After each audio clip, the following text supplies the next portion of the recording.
Thank you, Mr. Kwarini. We're still together on the third day, no? Sesongele nangalelanga lesithathu lesigabeni. Yes.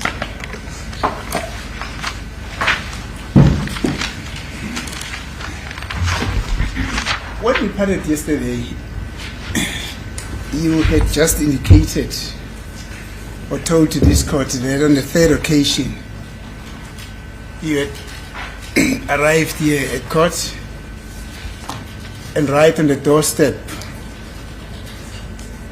Sergeant Mukula told you not to come in. Sihlukaneke izolo uma usatshela ke lenkantolo ukuthi wawukhona la eminyango uma ke utshelwa ke uyena uSergeant Mukula ukuthi uma nje ungalokotha ukuthi ke ungene la ngaphakathi. Yebo. Yes.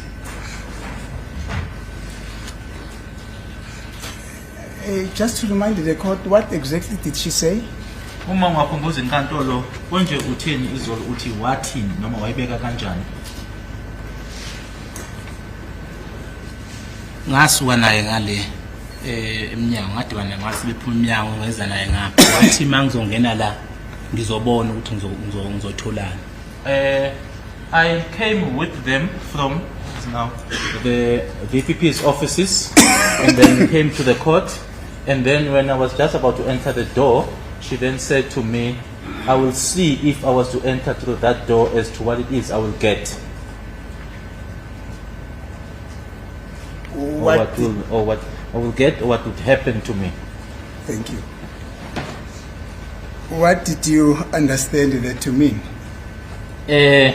Uma esho kanjalo kuwena ke kwakuthini lokho kwakuthi yayithini leyo nkulumo kuwena yini wawuyizwa ngale nkulumo kuwena? Ngizobeka nje ngendlela yena indlela ekhuluma ngayo wayeqonda ukuthi mina ngizophazamisa la ngaphakathi ngoba kade ekhuluma uConstable Zungu ngegama lami ngifuna ukuzophikisana naye futhi ukhuluma amangodwa. I will say it exactly in the manner in which she said it, because I wanted to come in here. So she said that I would be coming in here to come and disturb what was happening here because Constable Zungu was telling lies about my name. Okay. Oh, I wanted to come and dispute that. Thank you. And after those words, what did you do? Emuva kokuthi esekushilo ke lokho wenzani wena? Wangithatha ngisusa sale phezulu wathi angihambe ngiyobhalisa indaba yemali emoto engihambe ngayo ngoba ngangifuna imali emoto engiqashile ngiza nawo ngapha. So okusaphezulu kuphi? La ukubhaliswa khona uyogcwaswa khona ama phones moto urequestile uze ngala. I'll be corrected, but my lord, to the matter, witness is saying, and he's referring to the finance section where witnesses or claims are being. So she took me up because I came here using a vehicle. So she took me up to go and complete the claim forms. And then from there?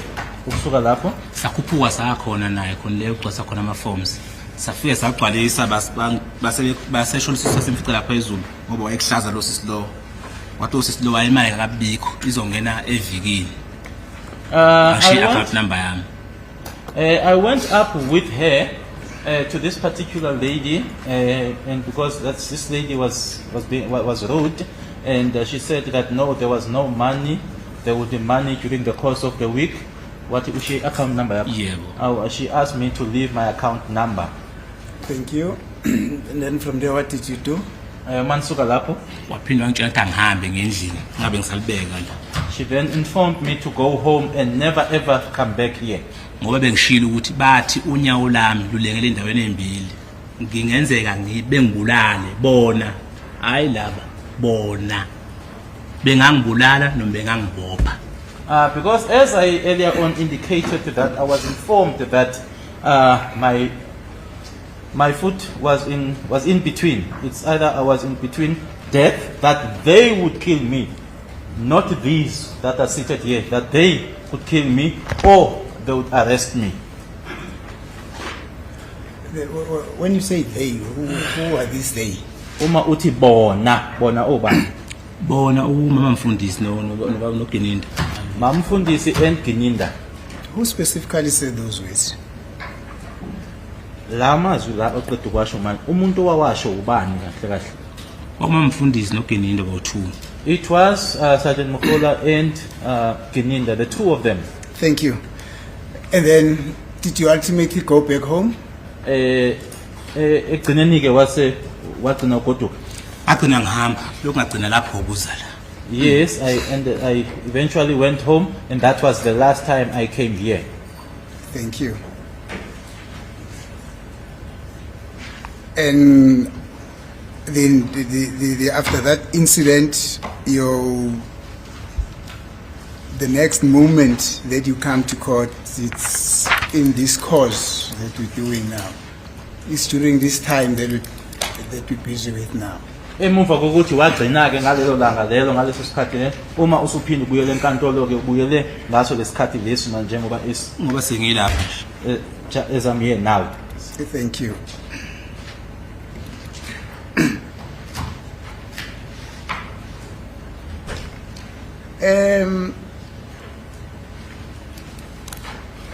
Let us go a bit back.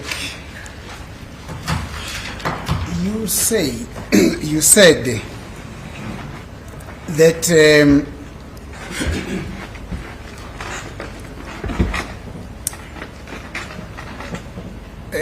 on the first occasion, when you arrived at the offices of the DPP, you met members of the prosecution team also. Ushilo ukuthi ke kwihlandla loqala uya lapha emahhovisi abashushisi wahlangana ke nethimba labashushisi. Yebo. Yes. Who else was there? Ubani noma obani abanye ababekhona lapha? Baloyi Mr. Baloyi, nalo babongali. the gentleman next to him, Kwazoma umfundisi kwazoma umfundisi. Ms. Mukhola, or today she's not here, Gininda. and Gininda. And you further said that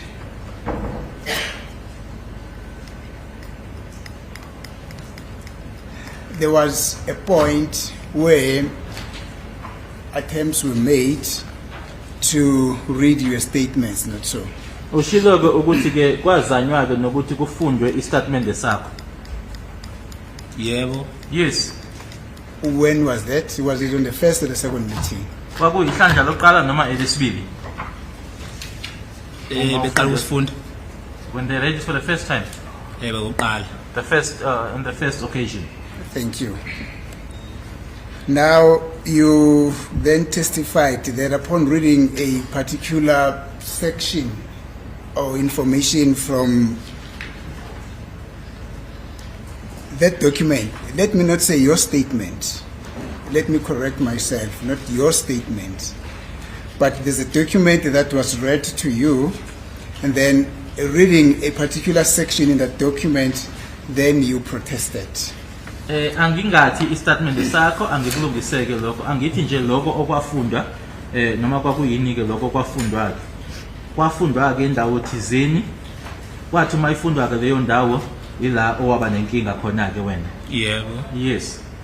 And can you please repeat what was the cause of a commotion that which was read from that document? Uma ungaphinda nje usho ukuthi kwakuyini leya eyadala ukuthi kube nenkinga kwakuyini le eyayifundwa eyadala ukuthi wena ungahambisani nayo Ukuthi ethu baba Baloyi mengifundela ethi 2014 uKani Tuli Zungu.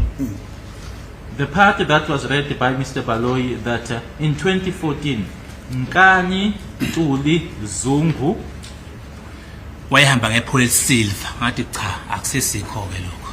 That he was traveling in a silver Polo. I then said no, that's not it. Thank you. Then when you raise that concern or that protestation with the state, what was the response? Usukushilo ke lokho ukuthi cha asiyiko lokho impendulo yathini. waqale wathi yena mangehle ngufunde konke akukhona uzothi uyakwazi kulesi statement lesi ngithi ngoba usuqalilwa washo lokhu okushoyo ngaphezulu ngicabanga ukuthi statement akusisona esami.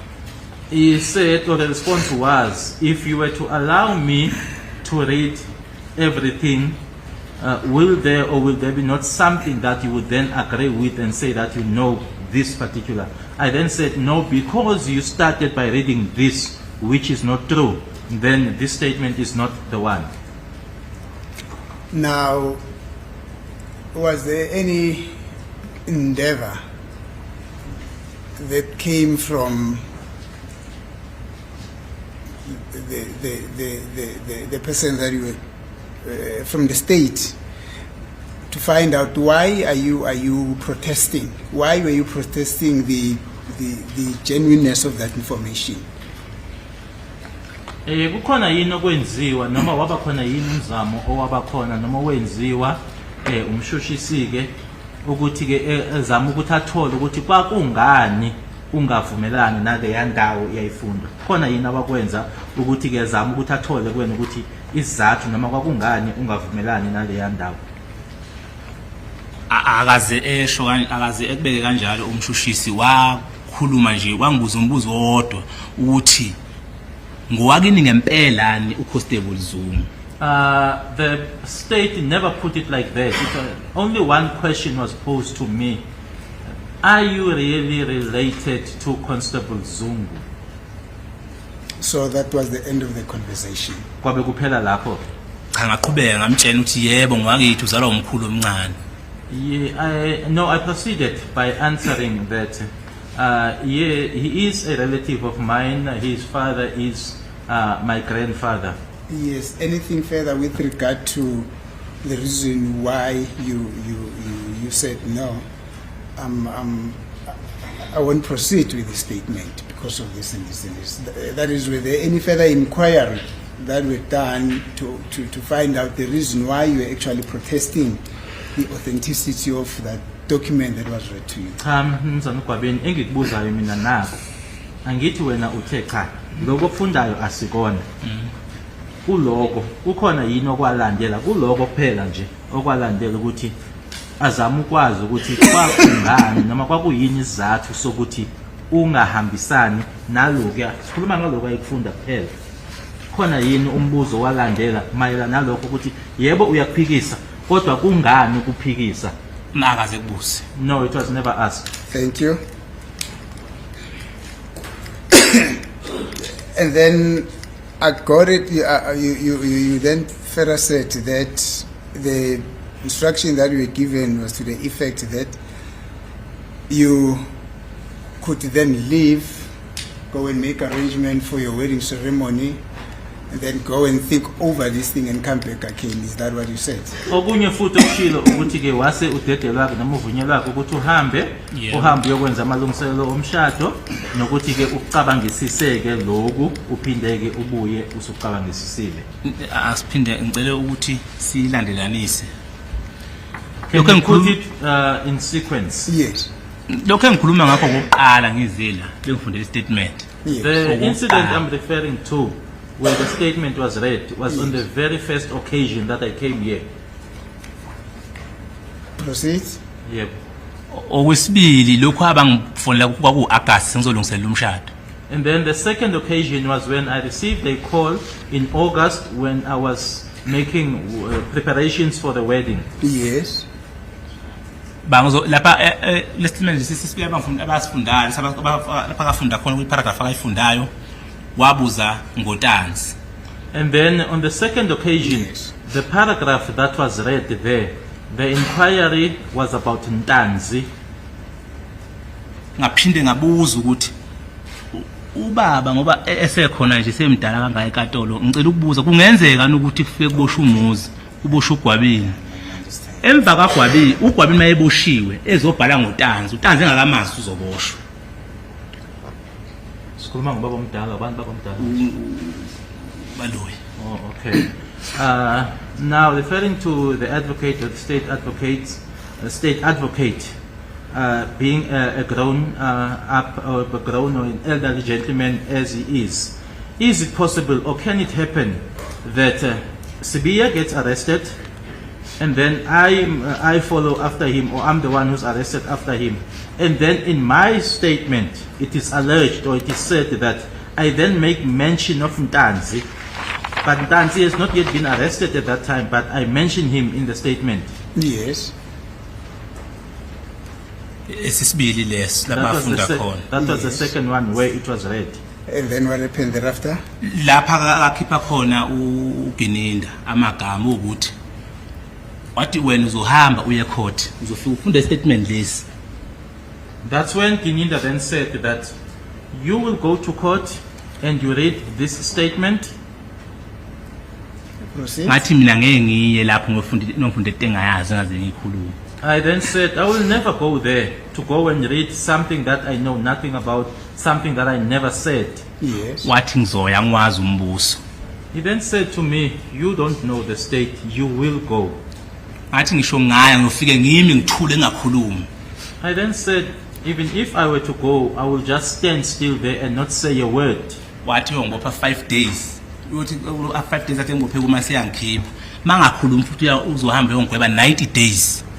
He then said to me that he will incarcerate me for 5 days, and then if he releases me and still I do not say anything, then I will be sentenced to 90 days. Ufakazi wami nabo bawu2 baze basho bathi bamfundisa ungenzela itiye ngathi angisafuna itilini ngiyahamba mina manje bethi bangenzela itiye ke office labo lapha. Here are my 2 witnesses, Mamfundisi or Sergeant Mukhula offered me tea. I then said, I'm not interested in your tea, I'm leaving now. Bathi angihambe ngiyolungisela umshado ke mase ngizobuya after umshado. They then said to me I should go, prepare for the wedding, and then I will come back properly after the wedding. And the third occasion was when you were called by Sergeant Mulauzi, who informed you that Mr. Dlamini will come and fetch you. Okwesithathu ke noma elesithathu ihlandla ngesikhathi ke ufonela uyena uMulawuzi ekutshela ukuthi uzolandwa uDlamini. Yebo usuke eHeidelberg. Yes, that he was coming from Heidelberg. Thank you. Now, let us cross this bridge. Is there a statement that you ever made? Asikhulume ngalokho ke sikhona yini statement owake wasenza? Statement engake ngasenza ilese ngathi athi khona into kaMuzi eyibhala uMuzi eyibuyise kimi. The statement that I ever made was a statement where I said, transfer whatever it is that was said by Muzi and transfer it to me. Who dictated the content of that statement, that which you are calling a statement? Who dictated the content of that statement, of that document? Okwakuleso statement leso noma kwakubhaliwe lapho kwakuphuma kuphi noma kwakuphuma kubani? Babe kubhala ephepheni bethi libhala uMuzi. They written it in a document that they claimed or alleged that it was written by Muzi. Do you know what the content of that statement was? Uyazi ukuthi kwakubhalweni lapho? Angazi. I don't know. Angafunisha ukwazi nje. I was not even interested in knowing. Thank you. Was the content of the document that you said, whatever that Moses said about me, can you please transfer it into that document? I will sign it as if that information comes from me. Is that what you're saying? Ingabe uthi wathi kubona lokhu okubhalwe la enithi nina kuqhamuka kuMuzi ukhipheleni ngala mina ngizosayinda ke lokho Ngoba uMuzi ubhale ngami. Bafike bathi kimi uMuzi ubhale ngawe buka ama page akabhale ngawe nawe bhala ngoMuzi. Ngathi ayikho uzobhala ngoMuzi mina. Lokho okubhale uMuzi uthathe nikubuyise kimi ngizokusayina ngoba ayikho into engiyaziyo. because Muzi had said things about me or had written about me, so they then said that now you are also expected to say something or write something about Muzi. I then said I know nothing, there is nothing that I'm going to write. Transfer whatever is there to me, I will then sign. Thank you, Mr. Gwabeni. let me put it like this. You know how a statement gets made. Mr. Nisi, you're cross-examining your own witness. No, this is clarification, my lord. I'm getting to... You know that you're not allowed to cross-examine your own witness. I'm not No, I'm just cross-examining saying the him. law says that, not me. You can't cross-examine your own witness. Do whatever you want to do, but the law says that, okay? I'm not cross-examining him. Fine. But I'm just telling you the law. You can do whatever you want. Thank you. Yeah. Mr. Kwageni, let's do this. You know how a statement gets made, to a policeman. I-statement yesazi ukuthi senziwa kanjani? angisazi. No, I don't. This is how a statement is made to a police. Nayi-ke indlela i-statement esenziwa ngayo ephoyiseni. He will sit with you down.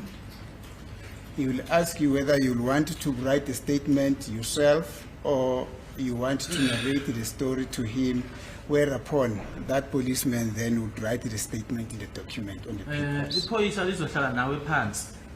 Libese liyakubuza-ke ukuthi-ke ukhetha ukuthi uyibhalele wena ngokwakho le statement noma mina ngisibhaleke bese-ke kuyaqalwa-ke liyabhala-ke. Then you will narrate your story to him. He or she will write it down, and then after your story gets finished or your narration ends, then the policeman will then read that statement back to you to confirm if what you have been narrating is a true reflection of what is contained in that document. Uzobhalwa-ke seqediwe-ke ubhalwa iphoyisa lelo-ke lizothi lokho okubhalwe phansi bese liyakuthatha-ke lifundela wena-ke ukwenza isiqinisekiso sokuthi-ke lokho okubhaliwe ngempela yilokhu wena okushilo. Then after you had confirmed that what is contained in the document is exactly what you had been narrating, they will request you to sign that document as a confirmation of you agreeing with the content thereof. Esekwenzileke lokho ekufundeleke usuzocelwa-ke manje ukuthi usayindeke uma kuwukuthi-ke ngempela uyavuma uthi cha lokho oqeda ungifundela kona ngempela ikona lokho ebengikusho busuyacelwa-ke ukuthi usayindeke. Ukusayinda kwakho-ke kuyisiqinisekiso sokuthi-ke uyavumelana-ke nalokho okubhalwe phansi. Do you follow? Ingabe uyezwa? ngiyakuzwa. I hear you. Now, in your interaction with the police, from the day on which they arrested you at night up until today, did you ever go through the process that I've just indicated to you as how a statement gets made? Manje-ke kusukela ngelanga owaboshwa ngalo amaphoyisa kuze kube namuhla-ke ingaba-ke kwenzeka-ke lokhu ngale ndlela engiqeda ukuchazela ngayo-ke namaphoyisa. Hayi angizengifundele statement sami. No, my statement was never read to me. No. Did you ever sit down with the police and give a statement the way in which I've just explained now? Ngale ndlela engiqeda ukuyisho ukuyichaza kuwena manje wake wahlala phansi yini nephoyisa wenza i-statement ngale ndlela? The witnesses explained yesterday in great detail as to what happened when he was with, as he called him, Gabadia Gininda and Mamfundis, as he called them. And he explained as to what happened, my lord. We don't understand the purpose of now taking the witness through this, this process and suggesting answers to the witness, my lord. We submit that it is improper to do, and we say this with the greatest of respect, that it is not the correct procedure to take up with the witness, my lord. I don't understand, my lord, what the basis of the objection are. I'm still leading the witness. If there are issues in the course of me leading him that I want to clarify, it is quite procedural, and I'm saying this too with the greatest respect for the state, that it is within my right and the right of this very witness to clarify issues in examination in chief, irrespective whether of, it might have said that there was a meeting with the Agininda or what. So I basically don't understand what the state's qualm about what I'm doing with this witness, my lord, is. My Lord, counsel is not clarifying what the witness said yesterday. He's taking him through a different process, suggesting a process to him and asking him whether that process was followed. That is what we are saying, my lord, that it's impermissible. If he wants to clarify, he can go back to what the witness said yesterday and seek clarity on what the witness said, and not, as he's doing now, my lord, suggest what the procedure should be, my lord. Again, my lord, with the greatest respect that I have for the state and that I would always have, this is still examination in chief. This is not re-examination, re-exam on issues that came through from cross-examination. I can raise with this witness any other issue, whether he has said it, whether it's a new issue, for as long as it is relevant within the context of this trial. So I don't know what procedure the state is worried about that is unprocedural that I'm embarking upon, my lord.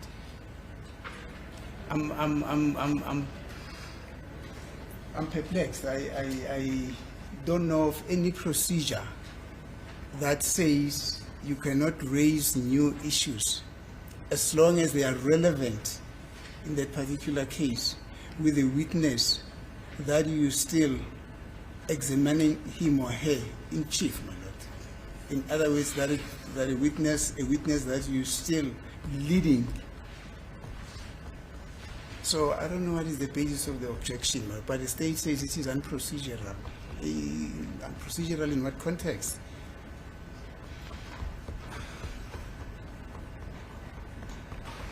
My lord, without really embarking on a two-way debate, we are saying when you lead a witness, and that's what the law says, when you lead a witness, you may not suggest answers to the witness. And that's what we are saying, that counsel may not put words in the witness' mouth. The witness has testified yesterday about the process that was followed, and counsel cannot now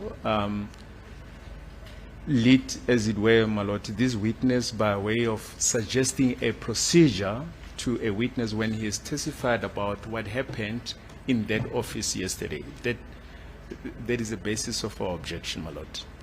Counsel says he's not aware of the law. I've just made the remark that you don't cross-examine your own witness. This witness gave evidence to say that Mr. Baloyi read a portion of a document, as you put it, relating to the fact that apparently it was written by accused number one. And Mr. Zungu says, I disagreed with that. Then Baloyi says, you have to comment on what accused number one has said. Then he, Mr. Zungu, says, I then said to him, anything that you ascribe to have been written by accused number one, write it down and I will sign. That's the evidence. Now you're asking this witness, do you know how a statement is made? Did he sit down with you and explain what you must do? Did he administer an oath to you? This witness never said that. That's cross-examining the witness. If you don't agree with me, fine. Fine. I don't agree with you. Yeah, fine. Right, no problem. No problem. I gather that the court does not understand. I understand everything. I don't think you understand law better than me. This is not law, my lord. It's not law. These are question of facts. Good. This is not law. These Yeah, are question fine. of Continue, facts. Mr. Nis. Just continue. Thank you. Mr. Kwabeni, I've explained it to you, and the state is saying I'm suggesting answers to this witness. What answers did I suggest? That is preposterous, man. Mr. Kwabeni, I've just explained to you how a statement is made. And that is exactly how a statement gets made. That's a universal phenomenon, unless there is an exception somewhere. But process that I've suggested to you on how a statement gets made, it is exactly that. Le ndlela engiqeda ukuchazela ngayo ke noma ngiqeda uyisho kwena ke indlela leyo ke umuntu uma ethi wenze i-statement esenziwa ngayo. Do you understand? Kezwakala. Yebo, yes. Yes. And did you understand the way in which I've explained to you as to how a statement gets made? Le ndlela engichazele ngayo ngitshela ukuthi i-statement esenziwa kanjani uyizwile? Yebo, ngizwile. Yes, I did. Now, in the context of your interaction with the police since the date of your arrest up until whenever, was there ever such a moment where that process of making a statement was made Manje or kuwena actually happened? kuwena ke ikhona ke indlela noma ke le ndlela engichazele ngayo kwake kwenziwa ngayo noma kanjalo kuwena? Akaze kwenziwe. No, it never happened.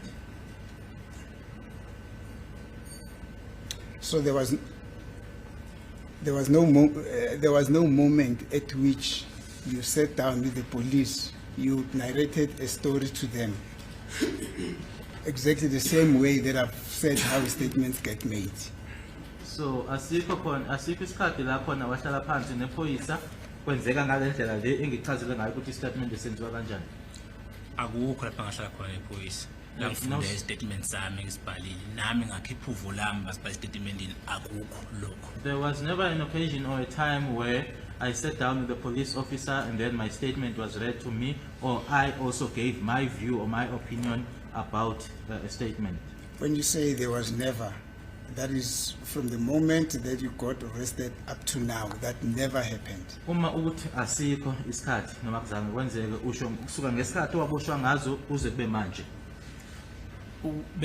Bangifundele ofisini i-statement sami. Kade ngiboshwa sikho abafundela sona. In the office, my statement was read to me, but during the time of my arrest, none was read to me.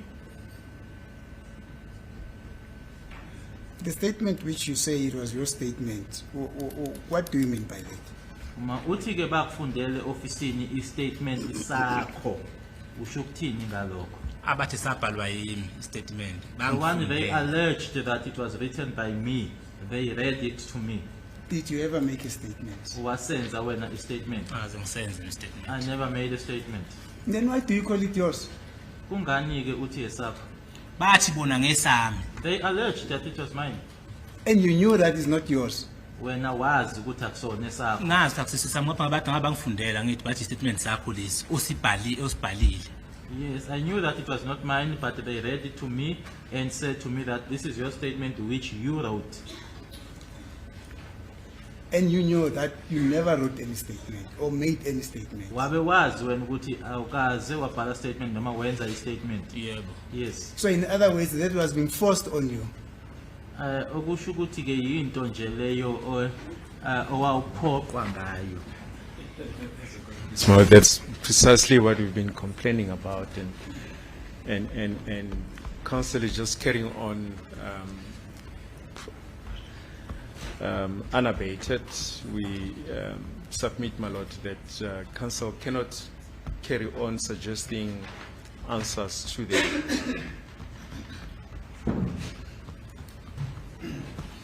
The witness has just said, I've never I've never made a statement in any way whatsoever, but it's a statement that was read to you and they said that was my statement. And then I asked him, did you ever make that statement that was read to you? He said, I never. And then witness says, no, but they said that was my statement. So in other words, they were saying to this witness, agree to something that you never made, as if you made it. That is exactly that. There's no other interpretation that is different from this one. Thank you, Mr. Kwabena. At least now I know, and everybody else knows, that according to you, you never made any statement to the police. Manje ke ngiyazi cabanga ukuthi ke nomuntu wonke ke uyazi ke manje ukuthi awukaze wenze statement emaphoyiseni. Thank you. Yes.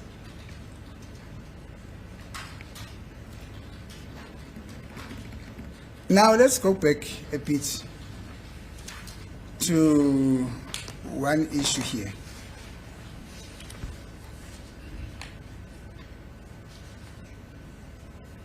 That Constable Zungu, let me not say him, there's a narrative, although it's a bit murky, it's a very weak narrative,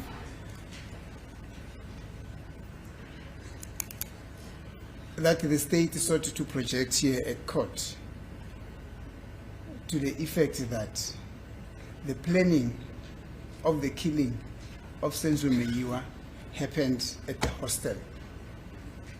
Lapha ke umbuso okulethayo ke noma ke umbuso okushoyo phambi kwenkantolo ukuthi ke ukuhlelwa ke ukuthi kuhlalwe phansi kuhlelwe mayelana nokubulawa kwakhe noma ukubulawa yinto eyahlelwa ehostel angibe kanjani. ayamanga Those are lies.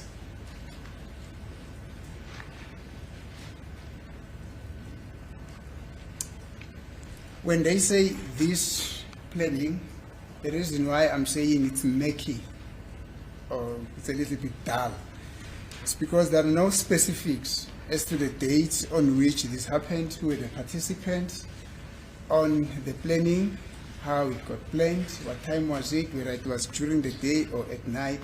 But we are assuming at the level of generality that because the state's case through Zungu, it's built around the 26th of October 2014 with this narrative that there was a meeting there. There was a jamboree, there was a celebration there at a hostel. We assume that also this planning might have happened on this day.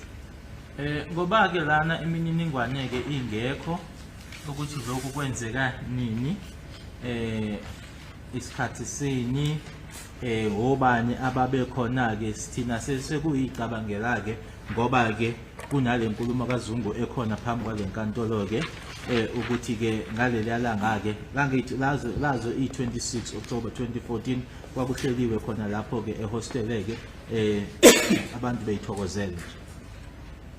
Now we are assuming at the level of generality that this supposed planning could have happened on the 26th of October 2014.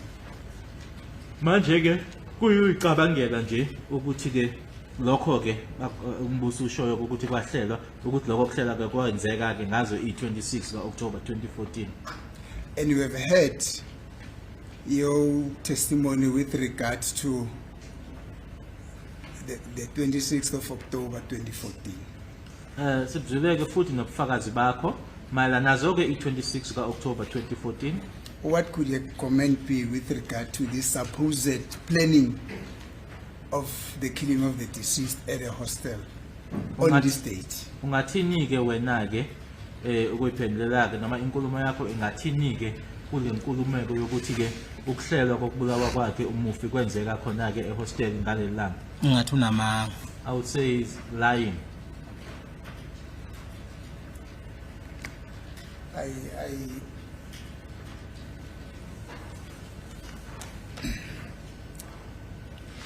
And this is not cross-examination. Why do you say he's lying? Kungani uthi unamanga?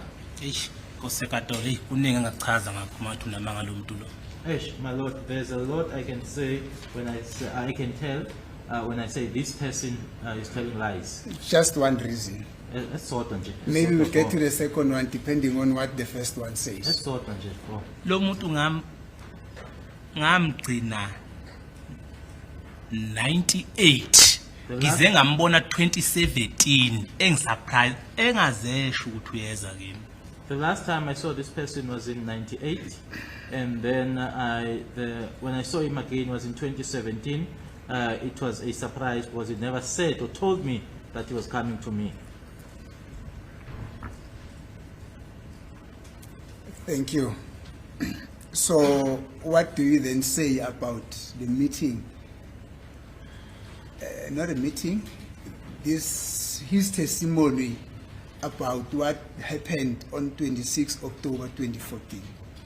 Manje uthini-ke ngale nkulumo yakhe ayishoyo yalokho kwenzeka nge-26 ka-October 2014.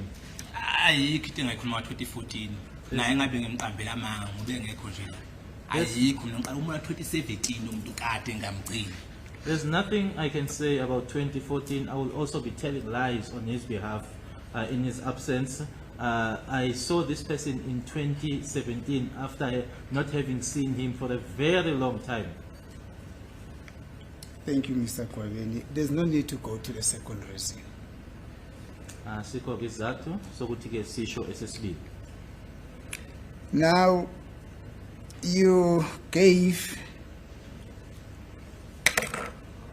your testimony in a detailed and a graphic manner on the assault that you experienced at the hands of those that were actually supposed to be protecting you, South African Police Services. Uchazileke kabanzi ngendlela-ke owashaywa ngayo-ke ilabo abakwakumele ukuthi bayakuvikela-ke amaphoyisa. Now, subsequent to this, as I followed your testimony, you then got invited for a consultation with them in the presence of the prosecutors. Manje-ke emuva kokuthi sekwenzekile-ke lokho wase uyabizwa-ke uyacelwa ukuthi-ke awuzele besizohlala phansi sikhulume bekhona-ke ubizwa yibona kukhona-ke nabashushisi. Is that how should I understand the broader scenario here? Ingaba indlela leyo ekufanele ukuthi-ke ngizwa kanjalo leyo nkulumo leyo. Ukuthi bangibiza abashushisi bangibiza amaphoyisa. Yes, to come. Ushilo ukuthi-ke washa uchaze kabanzi indlela washaywa ngayo. Yebo. Emuva kokuthi usushayiwe-ke manje usuyabizwa ubizwa kwayiwona-ke amaphoyisa lawo abantu athi advocate bakufanele ukuthi bayakuvikela. Yebo. Manje sebekubiza-ke manje bendawonye nabashushisi. Yebo. Yes. Thank you.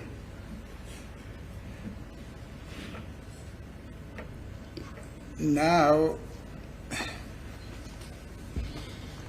did this issue of assault arise in the consultation that you had with the prosecutors in the presence of the police?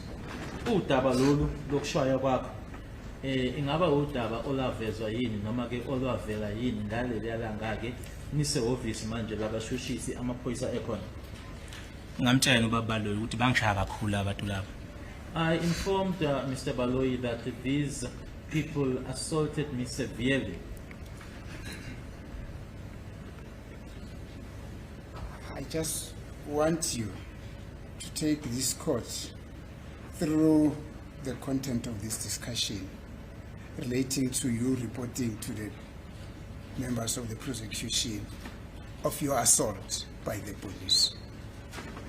Ngicela-ke manje ukuthi-ke utshele le nkantolo-ke ngale nkulumo oyishoyo-ke manje ukuthi wamtshela ubaba uBaloyi.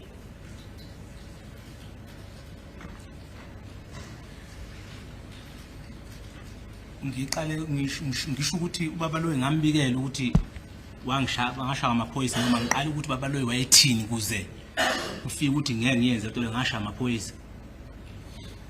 What should I say? That I informed Mr. Baloyi that I was assaulted by the police, or where it started that I wasn't going to this, I was not going to do this because the police assaulted me? Started from where it started, which led you then to mention that the police assaulted you. Isho-ke la iqale khona ekwaholela ekuthini usho wena ukuthi washaywa amaphoyisa. Kosekatolo. Makufoneke ngisho ukuthi ngashaya ngamaphoyisa ngathi mangifika lapha ngosuku lami lokuqala When I had to mention that I was assaulted by the police, when I arrived there on my first day, wathi ubaba Baloyi uzofuneke Zungu ufike ecourt uzotestifya Mr. Baloyi then said to me that, Zungu, you will have to come to court and testify. nasi statement sakho Here aba- is- abanginike sona Here is your statement that they gave me. ngibuza ukuthi ngizotestifya ini mina ngoba bafowethu ati ababoshwe laphaya I then inquired what it is that I'm expected to go and testify about, because those are my brothers that are arrested over there. ethi akusho yena kusho nasi statement ukuthi kufanele ngigcine ngingenile ecourt ngiyofakaza He then said that that's not something that came from him, but it derived from the statement. That it's a statement that indicates that I would have to end up going to court. ngamtshela ukuthi ngeke ngikhona ukwenza lokho mina I then informed him that I won't be able to do that, ngoba kwakhona lokho okubhalela lapha phansi angikwazi ngiqala namhlanje ngoba ngifundela nje khona because even that which is written here, I know nothing about. It is the very first time that I hear of this, as you are reading it out to me. akaba ngisasiqeda istatement sami ngoba vele siya phakathi nendawo bakhuluma ngoba lolu limi labangiluzwa uma bekhuluma basuke bekhuluma bethini He then did not complete or finish that statement. He left it there, and then they had a discussion,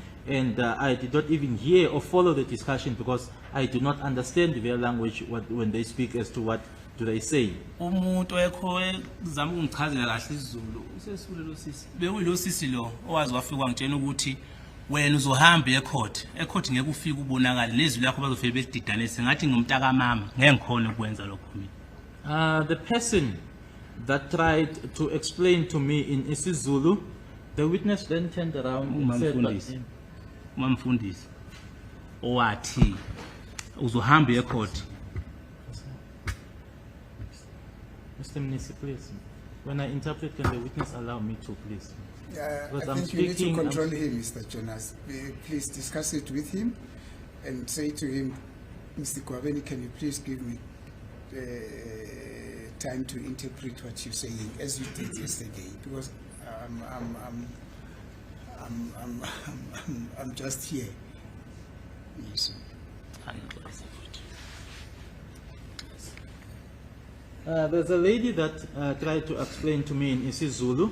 Then the witness corrected himself and said, it is Mamfundisi. He looked behind and said, she's not here. He then said to me that you will have to go to court and testify, and then they won't be able to see you, and then also your voice, it won't be like in your voice. I then said, no, I won't do that. Mr. Kwabeni, there's a concern that comes from Mr. Jonas. Try to shorten your try to put your version in short lines, if I were to put it that way. You see, speak and stop to allow the interpretation to also interpret what you're saying, understand? As we were doing yesterday. Do you understand? Ngalendlela besenza ngayo ke izolo ukuthi nje ungasho ke into eningi ngesikhathi esisodwa. You may proceed. Ungaqhubeka baba.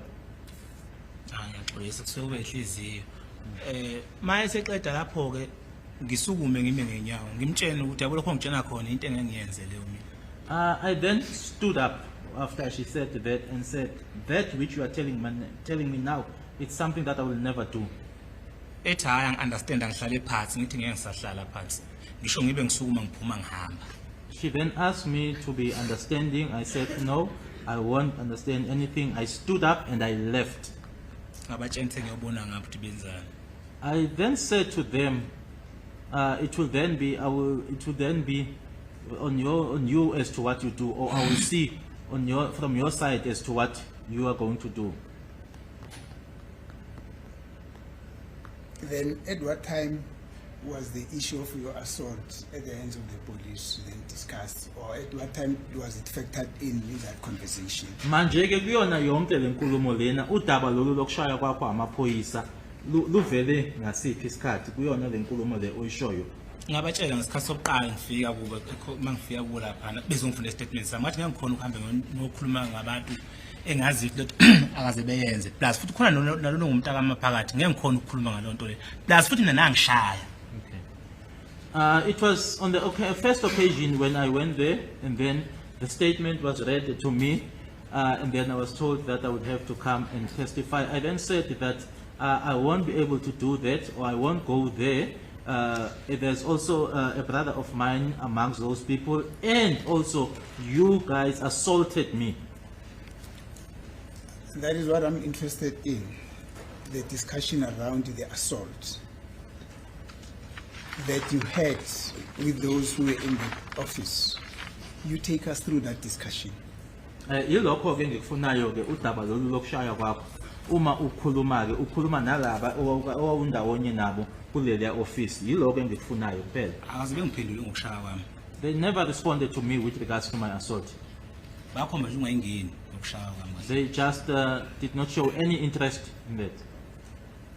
okwangididayo kosekatolo ukuthi ungafika ushaya umuntu egcineni uzothi akazokusiza ezokukhulumela amanga shuthi konke lento ufuna exubane kuye lo muntu lo ukushaya kwakhe amanga ufuna kuhlangane kuye konke What is then confusing to me, my lord, is that you assault a person, then you are dependent on this person to assist you, and now everything must be now centered around this person. It's the assault, and it's also the lies.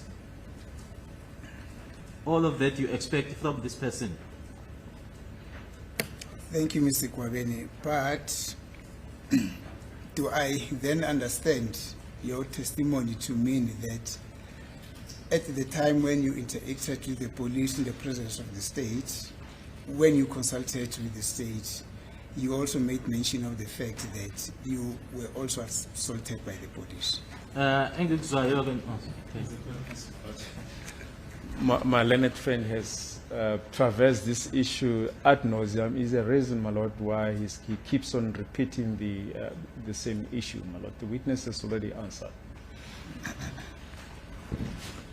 It's a burning issue, my lord. It's a very burning issue. If there's a need there, it must be clarified 20 times. In my view, that should happen, and the court must allow that to happen. But I'm done with it, my lord, fortunately. ngikuzwa kahle ubufakazi bakho ukuthi ke udaba lo lokushaya kwakho walusho noma walukhuluma lapha yana e-office labashushisi. yebo Yes. Thank you. Now,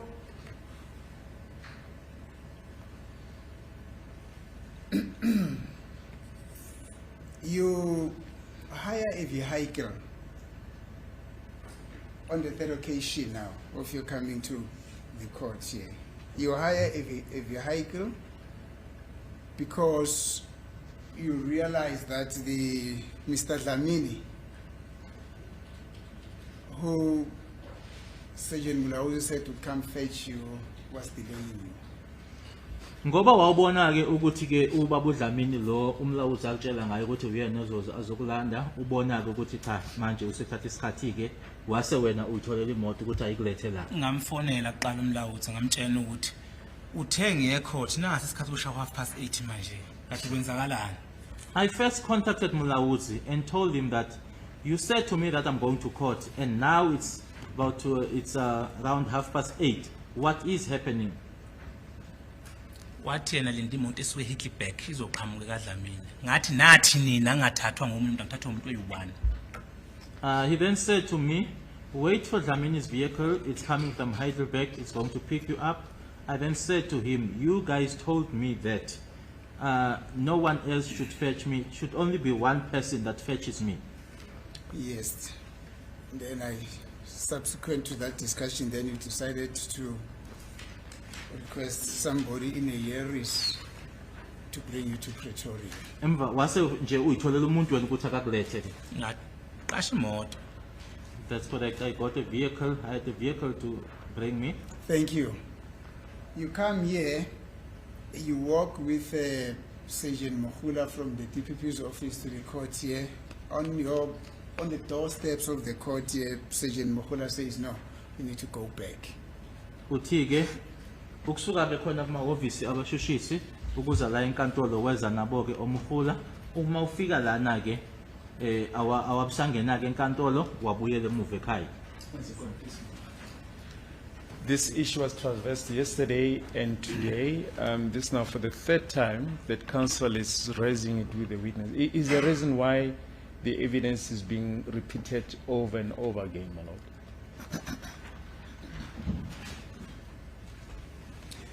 This is just the background to the question I'm about to ask him, my lord. I don't know if there is still an objection.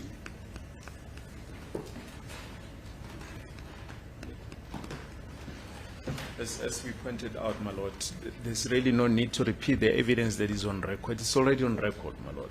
Council can just proceed with whatever proposition they want to lead a witness on. Is it please the court, my lord? Now, on your doorsteps here, Sergeant Mukula says to you, now go back. Se ulana ke manje usuzongena ke enkantolo umholo bewuyena kokuvimba yathi cha ungangeni buyele ekhaya. Yebo ngizomusha inkulumo. Yes, that I'm going to disturb what was being said. Now,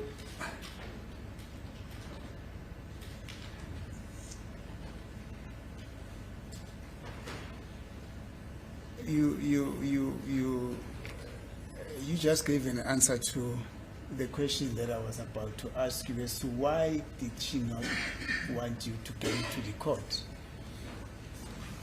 Usuphenduleke umbuzo bengizokubuza noma bengizokubuza ukuthi kungani ke ongavunyelwa ukuthi ungene enkantolo ukuthi usuphenduleke noma impendulo oqedwe uyinika iphendula ke lo mbuzo bengizokubuza. Just to put this matter at rest, just repeat the answer that you gave. Ngicela uphinde le impendulo oqedwe unikeza ngayo. Wathi ngizomusha inkulumo. Said I'm going to disturb what was being said. And what did you understand her to mean by that? Wena wawumuzwa ke ngokuthi uthini uma esho kanjalo. Ngendlela okwakhulumeka ngayo lo muntu wayekade ekhulume ngaphambilini wayekhuluma amanga. The manner in which or that which was being said by the person that was at that time giving evidence or testifying, the person was telling lies. Thank you. So you were very keen to come and set the record straight and tell the truth. Wena ke wawuyimisela ukuthi ke uzokhuluma iqiniso. Yebo. Yes. Thank you. Now, there's something that kept on popping here at court.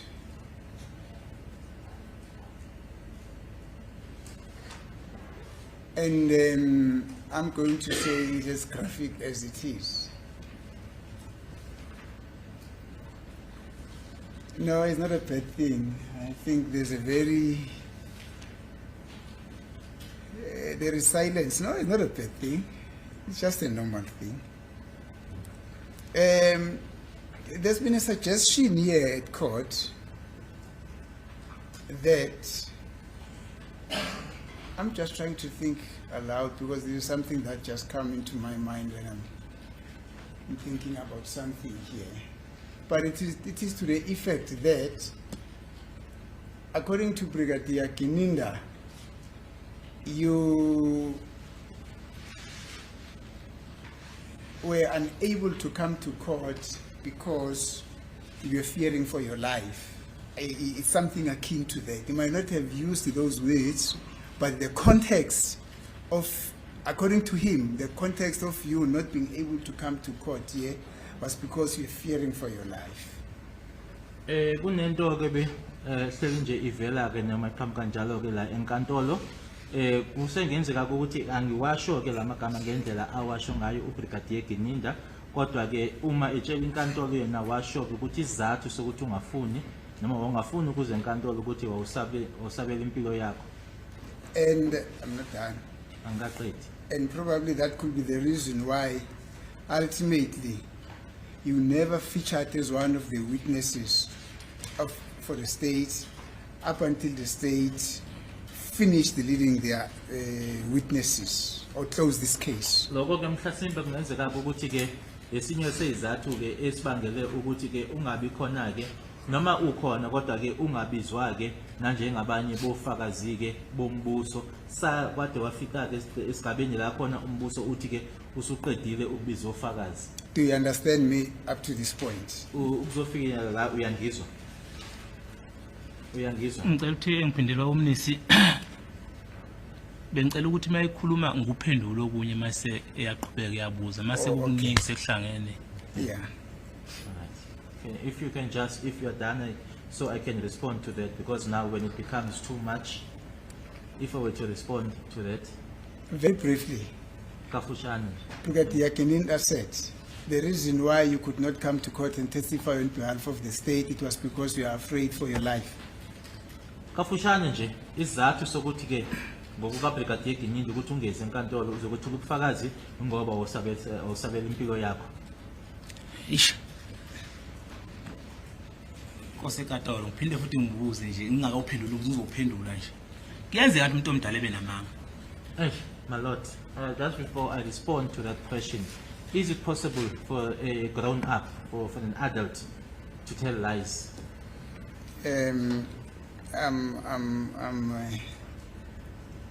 Well, I don't know in other areas, but from the area where I come from, when a person lies, he gets to be an outcast from the community. That's the area where I come from. I don't know in other areas. I don't know how they operate. That's the answer that I can give you. Engakunikeza yona ke impendulo mina angazi kwezinye indawo kodwa la ngiqhamuka khona ke mina ke uma umuntu ke ekwenza ke lokho hayi akabe siyona ke ingxenye yomphakathi umlahlela le. Yeah, but let's come back to the question now. Asibuyele ke kumbuzo. Ungikhulumela manga ngoba ngajika eminyango nje nganginenhloso ukufinyelela la. Ngoba ngangikhonto eyilanga phakathi engiphazamisa. He lied about me, or he told lies on my behalf, because the reason for me to end up being at the door, it was because there was something burning inside of me that I wanted. So I wanted to talk. Thank you, Mr. Kwabeni. I think that plugs everything in. Now, there is this also incident, something that kept on popping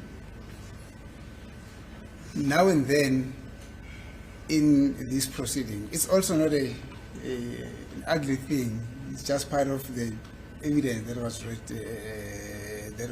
that came out in the testimony of the state witnesses. Now, this relates to Sinako. There's an impression that was created by the state witnesses, particularly by Constable Zungu, that, I don't know whether I'm getting too long,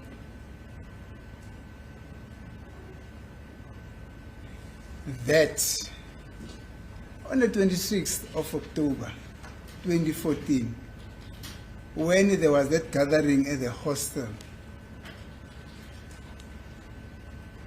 when accused number 1 and accused number 3 gave you, that's now according to him, gave you the firearms.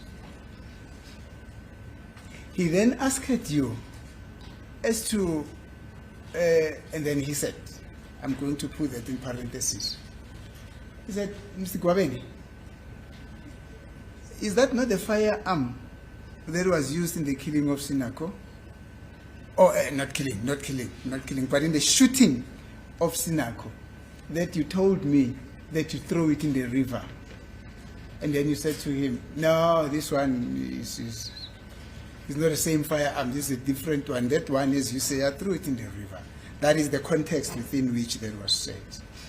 Lana ke kunale nkulumo ke eyavela ke khona la enkantolo ikhulunywa uyena ke uConstable uZungu ukuthi ke ngalo lelalanga la nge26 ka October 2014 lapha yana ke ehostel uma kungena kona ke umsolo nesithathu bephethe ke ngokusho kwakhe uConstable Zungu ukuthi ke bengena bephethe ke ibhamu lesi wase ekubuza ke yena ke ukuthi ke Kwabeni isibhamu lesi akusona yini isibhamu esasetshenziswe ukudubula uSinako. owawuthe wena ke wasilahla noma wasiphosa emfuleni wabusuthi wena ke noma umphendula ngokusho kwakhe uConstable Zungu cha ungakhathazeki akusona lesi. Do you have any comment? Khona ongakusho? kukhona kosekatolo kuningi futhi engakuchaza nje. There is quite a lot that I can explain. Ngizokupha kodwa kukodwa kosekatolo. Akuzukuba kuningi kakhulu. I'll just give you one, my lord. It won't be so much. Ngizocela ukukubuza nasejajini nakubaba akaqala ukubuzwa inkulumo enibuza bangibuza kodwa emaceleni ngiyaqoqa ukuthi ungayifaki lapho ukuthi. Which I'm also going to ask to pose a question to the court as well as to the state, and it's not for the first time that it would come out. It's just that I forgot. My apologies that I forgot to mention it. Let me assist you, Mr. Kwabeni. The court, you cannot ask questions to the court. That's point number one. Okokuqala nje angikulungise lana awuvumelekile ukuthi ubuze umbuzo enkantolo. Reason being, the court has got to remain neutral. The court has got to receive evidence from you and other people, evaluate the evidence and decide as to who is telling the truth. But you cannot ask a question from the court. Ngoba ke inkantolo kufanele ke la imikhona ke inkantolo ingabi nahlangothi, inkantolo ilalele wena, ilalele abanye ofakazi bese kuthi egcineni ke inkantolo ibisiye thatha isinqumo ke sokuthi kulaba engibalalele ubani okhuluma iqiniso ubani ongakhuluma iqiniso. So ngako ke kufanele wena ubuze imibuzo kwinkantolo. The same thing applies to the state. You can't do that to the state as well. Kuyafana ke nakumshushisi ke awuvumelekile ukuthi ubuze umbuzo. However, to me, as I am leading you, you're more than welcome to request me to clarify my question. Kodwa ke kumina nanjengomuntu ohloma imibuzo kuwena ke usungangibuza ke ukuthi cha ngicela lana ke ukungichazela mhlambe angikutholanga kahle lana mina okubuzayo imibuzo. Now, with that understanding, is there anything that you want me to clarify on the question that I've asked you? Manje ke kuloko sengiqeda ukutshela noma engiqeda ukusho kuwena ke kukhona yini kulombuzo engikubuze wona ongakutholanga kahle ofisa ukuthi ke ngikuchazele kona? Yebo ilapha akakhuluma khona ngendaba yesibhamu esalahlwa emfuleni. Yes, where it concerns Okay. Yes, where it concerns the firearm that was thrown in the river, as to which year is that you're referring to? Look, I'm only asking this in the context of the evidence of Constable Zungu. Remember, Constable Zungu tells this court that on the 26th of October 2014, he was at the hostel. In the early hours of the evening, accused number 1 and number 3 came back. They were in a hap, like they were in, hush mood. It's like they were in a shock. Then they got into your room and then they gave you firearms. Accused number 1 gives you a .38 special. Accused number 3 gives you a 9mm pistol. Let's hold it there before I proceed. Lalisise kahle ke mnumzana uGwabeni. Lokhu engikubuza kona, ngikubuza phezulu kwenkulumo yakhe uConstable Zungu la enkantolo. Into ayisho la, awakusho yena wathi ngazo i26 kuOctober 2014 sekuntambama ke wabuya ke umsolo woqala kanye nowesithathu ke futhi ke bephethe ke noma behlomileke behlomile yebo angakadluleli ngaphambili. They were in possession of firearms. Yes. Yes. Now, accused number 1 and accused number 2 gave you those firearms. I mean number 3. Number 1 and number 3 gave you those firearms. Ngokuthi ke umsolo wokuqala nowesibili base bekunikeza lezo ibhamu lezo ababeyiphethe. 1 and 3. Yes. Now, then him, Constable Zungu, says to you, Kwabeni, is that not the firearm that was used in the shooting of Sinako? that you told me that that firearm was disposed of by being thrown into the river. Ukhumbuleke mnumzana uGwabeni lana sikhuluma ngenkulumo yakhe uConstable Zungu la enkantolo yinto yena ayisho lana. Ubese qhubeka ke athi sebekunikileke umsolo wokuqala nowesithathu lezibhamu lezi ababeyiphethe kubona. Bese kuthi yena Constable Zungu ubuza wena uthi Gwabeni ingaba lesibhamu lesi akusona yini isibhamu lesi esasisetshenziswe ukudubula uSinako owawungitshele ukuthi wena isibhamu leso owasilahla emfuleni noma wasiphonsa emfuleni. And then your response to that question by Constable Zungu was, no, don't worry, that firearm, indeed it was thrown away in the river. This is not the same firearm. Wase uphendula ke wena kuloko ayikubuza kona wathi cha Constable Zungu hayi ingakuhluphi lokho kungaphathi kabi lokho impela leso sibhamu leso ukhuluma ngaso ngempela ngasiphonsa emfuleni. Unamanga lo muntu. Hayi, this person is telling lies.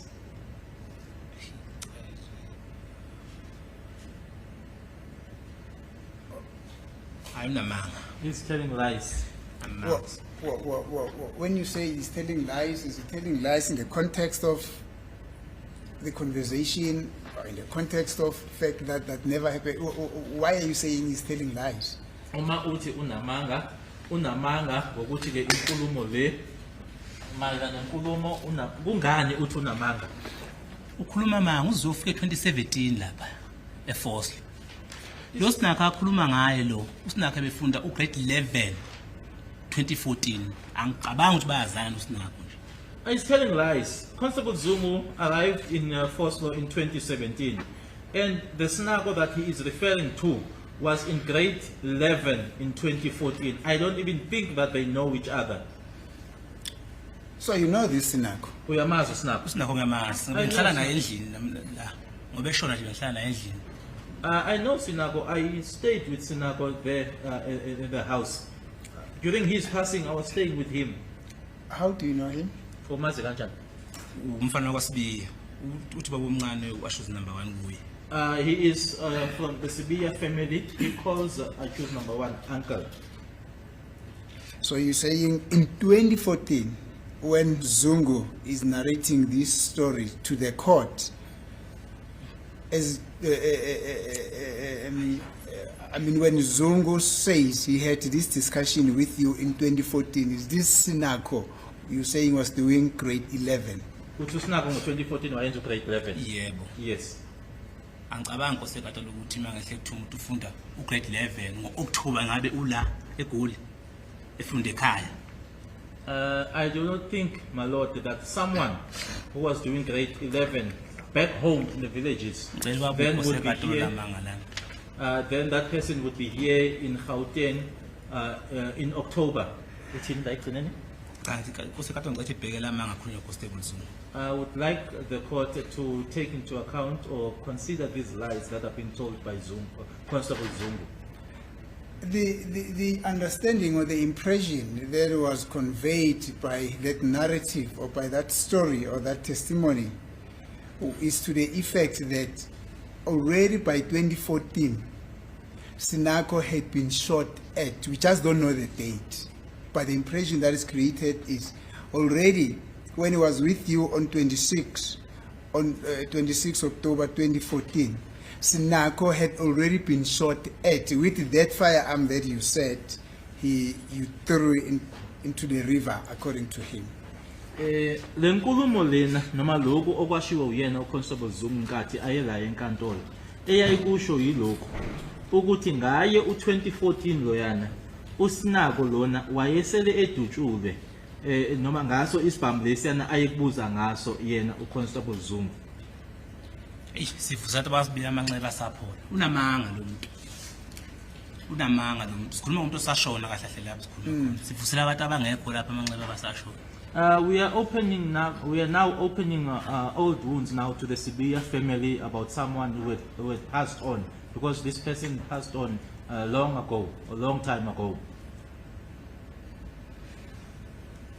So what finally is then your answer? Ekugcineni ke ithini impendulo yakho?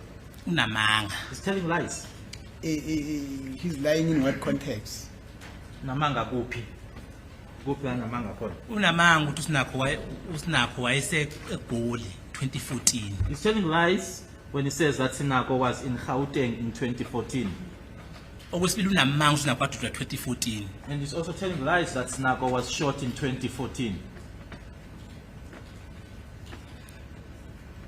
As I said to you, there's no date that is put on the shooting of Sinako, but the impression that is created is that already by 26 October 2014 he was already shot. Nanjengoba ngishilo kuwena ke ukuthi ayikho idate inkantolo eyinikezwa ke noma eshiwo kuyona, kodwa ke akushilo nje ukuthi noma ke akushoyo noma aye kusho yena ukuthi ngo2014 kwakusele kwenzekile lokho. unamanga No, he's telling lies. unamanga He's telling lies. Telling lies. Thank you. My Lord, may I consult with my clients?